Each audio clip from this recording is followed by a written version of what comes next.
Hi மக்களே, வணக்கம். இன்றைக்கி முருங்கைக்காய் கத்திரிக்காய் வச்சு முருங்கைப்பூவையும் வச்சு ஒரு சூப்பராக ஒரு பொரியல் பண்ணிடலாம். வாங்க எப்படி செய்யலாம்னு சொல்லி பார்ப்போம். இதுக்கு நான் ஒரு கப்பு ஃபுல்லாக முருங்கைப்பூ எடுத்திருக்கேன். அடுத்து ஒரு 4 முருங்கைக்காய், சும்மா ஒரு 5-6 கத்திரிக்காய், ஒரு 100 கிராம் அளவு இருக்கும் எடுத்திருக்கேன். ஒரே ஒரு வெங்காயம், 2 தக்காளி, ஒரு துண்டு இஞ்சி, ஒரு பூண்டு பல். இதை தட்டி எடுத்துக்கலாம். இந்த முருங்கைப்பூவில் குட்டியாக ஒரு காம்பு இருக்கு இல்லைங்களா, அது இல்லாமல் வெறும் பூவை மட்டும் தனியாக கிள்ளி எடுத்துக்கலாம். முதல்ல எல்லாத்தையும் நான் க்ளீன் பண்ணிவிட்டு காட்டுறேன். நல்லா க்ளீன் பண்ணியாச்சுங்க. இந்த மாதிரி க்ளீன் பண்ணிக்கோங்க.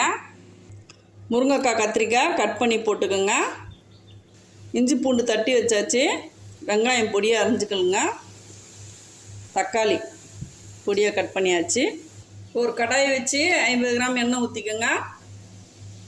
சோம்பம் கடுகம் போட்டுக்கோங்க, அரை டீஸ்பூன். ஒரு கைப்பிடி அளவு கருவேப்பிலை எவ்வளோ பொடியாக கட் பண்ண முடியுமோ கட் பண்ணிக்கிட்டு அதையும் போட்டுக்கோங்க. இஞ்சி பூண்டு இந்த மாதிரி தட்டி போட்டுக்கோங்க, அரைக்காமல் வதக்கி விட்டுடலாம். நல்லா வதக்கி விட்டுருங்க.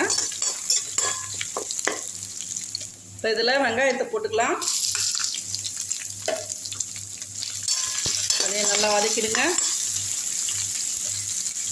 ஒரு 1/4 மூடி தேங்காவை கீறி நல்லா துருவிட்டு வந்துடலாம். வெங்காயம் ஓரளவுக்கு வதங்கிடுச்சு. இப்போ தக்காளி போட்டுடலாம். தக்காளி நல்லா வதக்கி விட்டுருங்க. நல்லா சாஃப்டாக வதங்கட்டும். ஒரு 1/4 டீஸ்பூன் பெருங்காயம் பவுடர் போட்டுருங்க.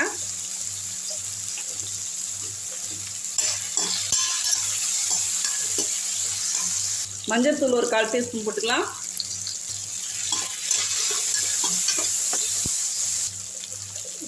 ஒன்றே 1/4 டீஸ்பூன் குழம்பு மிளகாத்தூள் போட்டுப்போம்.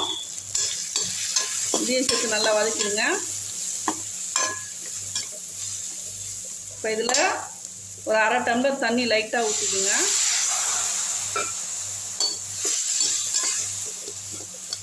கொஞ்ச நேரம் நல்லா சாஃப்டாக வதங்கட்டும்.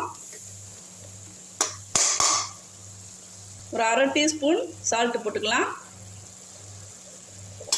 நல்லா எண்ணெய் பிரிஞ்சு வருது. நல்லா சாஃப்டாக எவ்வளோ சாஃப்டாக வதக்க முடியுமோ வதக்கிங்க. இப்போ காயெல்லாம் எடுத்து போட்டுடலாம். வதங்கிருச்சு ஓரளவுக்கு.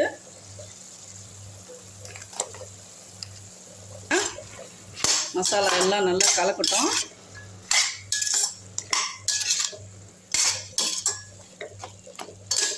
இப்போ இதுலேயே முருங்கைப்பூவையும் எடுத்து போட்டுருங்க. நல்லா தண்ணி ஒட்ட பிழிஞ்சு இதுலேயே போட்டுடலாம்.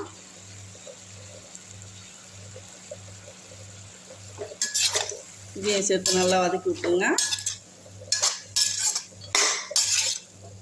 வீட்டில் முருங்கை மரம் இருந்துச்சுன்னா, பூ நிறைய இருந்ததுன்னா இந்த மாதிரி ஒரு முறை ட்ரை பண்ணி பாருங்கள். ரொம்பவே சூப்பராக இருக்கும். உடம்புக்கும் ரொம்பவே நல்லது.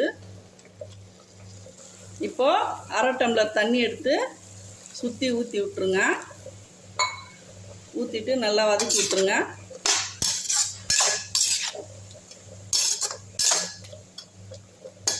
அப்படியே ஒரு தட்டு போட்டு மூடிடலாம். ஒரு 5 நிமிஷம் அப்படியே விட்டுருங்க. வந்த பிறகு பார்ப்போம்.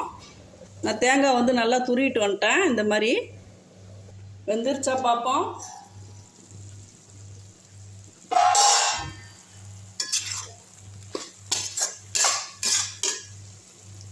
நல்லாவே வந்துருச்சுங்க. இப்போ இதில் மிளகுத்தூள் ஒரு அரை டீஸ்பூன் போட்டுக்குங்க. நல்லா கிண்டி விட்டுருங்க. அடுத்து தேங்காய் துருவல் இது போட்டுக்குங்க. நல்லா ஓரளவுக்கு நல்லா துருவிக்குங்க. மிக்ஸி ஜாரில் நல்லா கிண்டி விட்டுருங்க. அவ்வளோதாங்க. கேஸ் ஆஃப் பண்ணிடலாம். ரெடி ஆயிடுச்சு. இதில் முருங்கைப்பூ இருக்குதுன்னு சொல்லிட்டு யாருக்குமே தெரியாது. கத்திரிக்காய் முருங்காய் பொரியல் மாதிரியே தான் இருக்கும். முருங்கைப்பூ இவ்வளோ போட்டிருக்கோம். நம்மளுக்கு கண்டே பிடிக்க முடியாது. ஆனால் முருங்கைப்பூ ரொம்பவே நல்லதுங்க உடம்புக்கு. முருங்கைப்பூ கிடச்சிதுன்னா நீங்கள் இந்த மாதிரி ஸ்டைலில் ஒரு முறை செஞ்சு பாருங்கள். அவ்வளோதாங்க, ரெடிங்க. நான் செய்கிற ஒரு வீட்டு சமையல்லையும் கண்டிப்பாக வந்து ஆரோக்கியம் அதிகமாகவே இருக்குங்க. சாம்பார் ரசம் வச்சிங்கன்னா ரொம்பவே சூப்பராக இருக்கும் அந்த சைடிஷு. இந்த வீடியோ பிடிச்சா உங்கள் ஃப்ரெண்ட்ஸ் அண்ட் ரிலேஷனுக்கு நீங்கள் வந்து ஷேர் பண்ணுங்கள். அது எனக்கு ரொம்பவே ஹெல்ப்பாக இருக்கும். வீடியோ பிடிச்சா லைக் பண்ணுங்கள், ஷேர் பண்ணுங்கள், சப்ஸ்கிரைப் பண்ணால் மறக்காதீங்க. தேங்க்யூ மக்களே.